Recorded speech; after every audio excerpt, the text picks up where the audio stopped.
Hi guys, ito bonus advice sa mga athletic dyan, lalo na mahilig basketball, football, soccer, mahilig tumalon, track and field. Para sa core na rin, para may abs, six-pack, at the same time, warm up dito sa mga tuhod natin para di ka ma-ACL, MCL, meniscus surgery. Lagay ko na lang sa likod, tinan nyo na lang gagawin ko. Ha? Basta exhale, exhale pag may effort. Inhale pag wala. So, yan, nakikita nyo yung pa ako.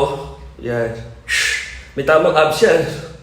3, 4, 5, 6, 7, 8. Hindi nyo kailangan na equipment, oh. Hold nyo lang. Tapos single. Hirap yan. Mukha na madali.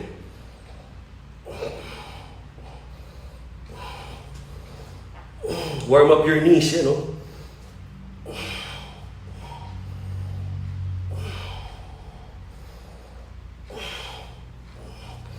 Ayun.